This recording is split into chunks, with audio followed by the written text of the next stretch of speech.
The French kings Louis took their horses and their riding very seriously. Their horses were the finest in the world.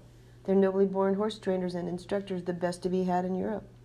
These factors created an intense focus on the subject of high equitation and the process of making an educated, polished, elegant horse and rider.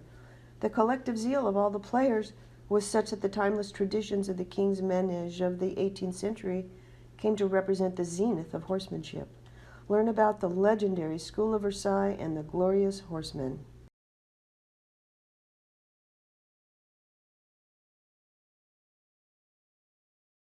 Wandering through this lovely pale gold city, up the broad tree-lined Avenue de Paris, toward the Château de Versailles would seduce all but the most hardened traveler to dream of times long past.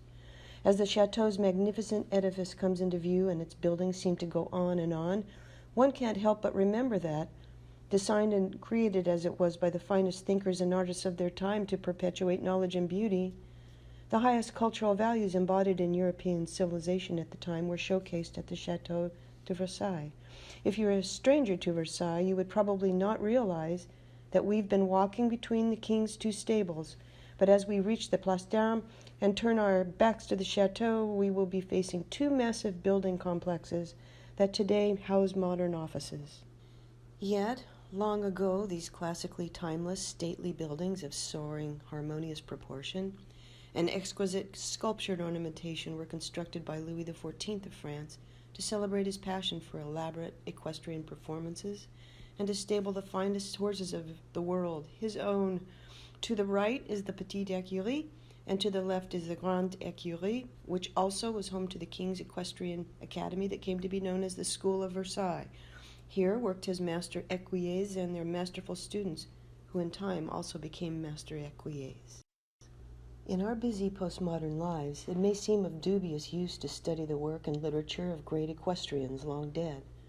However, at one time the master-student lineage was extremely significant, and nowhere is this factor more important than in the lineages of the equestrian arts.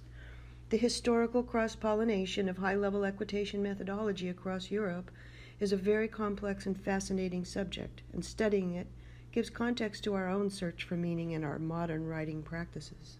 It all started when the French King Louis XIII built a hunting lodge at the edge of the forest northeast of his Paris palace. Without going into too much detail, his son Louis XIV, also known as the Sun King, as a child had witnessed an alarming socio-political uprising of what would become his subjects someday, and after achieving his majority, he had decided to move his court from the distractions of Paris out to Versailles, where he could keep his eye on all his courtiers and keep them under control. As he built out the Château de Versailles, right across the Place d'Armes and facing the chateau, he built his massive stables. We see the great blocks of stone at the building site in the second image, and instituted the School of Versailles.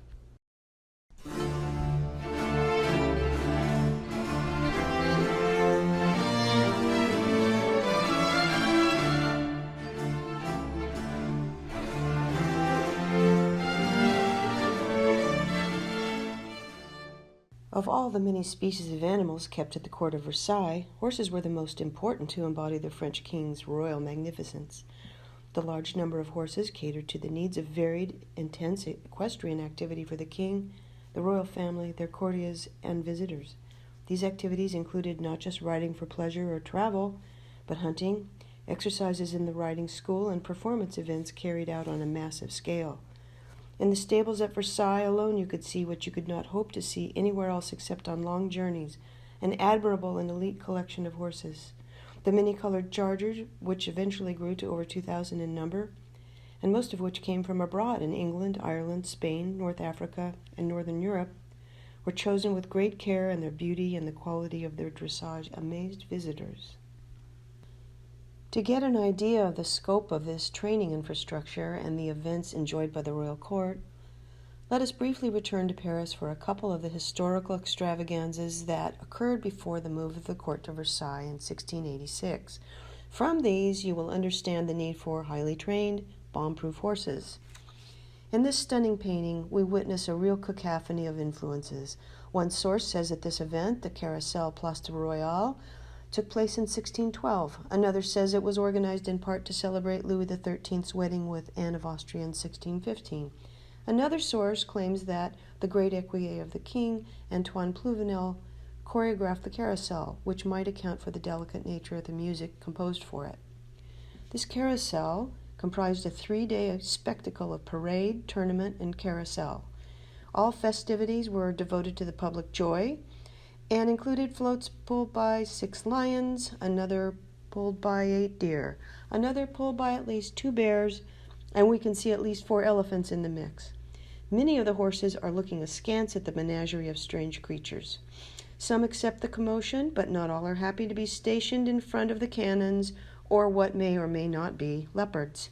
More than 2,000 men and 1,000 horses faced the spectators and were costumed in silks, satins, pearls and gems, silver and gold embroidery.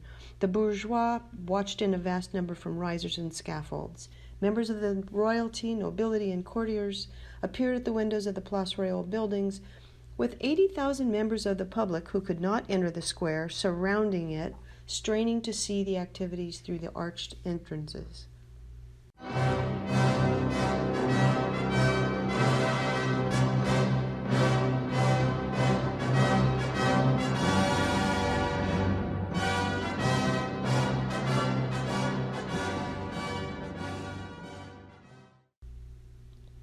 In 1662, 25-year-old Louis XIV has attained his majority and is now on the throne due to the assassination of his father. He is using the birth of his son, the Dauphin, as an excuse to make a display of magnificence and power, humbly starring as the Sun King in the courtyard of the Tuileries Royal Chateau in Paris, now known as the Place de Carrousel. The performances lasted 2 days and began with a great procession, with 1,297 participants, of which 655 were mounted on horseback, for games of tilting, ring catching, mounted combat, and carousel. The theme for this festivity was a tribute to the 5 most exotic countries of the time. Each group was headed by a member of the court, and each had its own color scheme. Louis XIV headed the Romans as their emperor, and clad in red and black. Even the king's horse was dressed in a caparison covered in diamonds and red and gold tassels.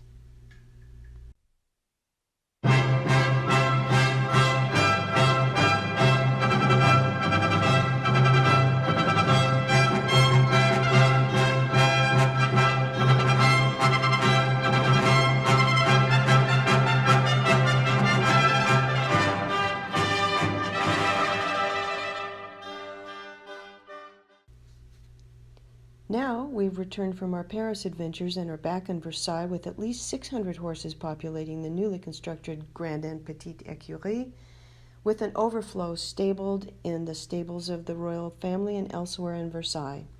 In 1685 we will see the first carousel staged in Versailles, undertaken by Monseigneur the Dauphin, the oldest son of King Louis XIV, who takes center stage on his glorious pure white stallion that carries red tack and caparison, crusted in jewels and embroidery of precious metals. Unfortunately, only 2 representations of the carousel can be found to illustrate the grandeur, and none to show any of the choreography. We've seen the kinds of spectacles and events favored by the French court, and we come to the big question. Who's been training the horses for these activities, who face casts of thousands of other horses, under pressure to perform complex carousels correctly, enduring explosions of guns and cannons and loud music, lions, bears, elephants, deer, and what may or may not be leopards? The answer is we look to the great equiers of the king, the best in the world, and their best students.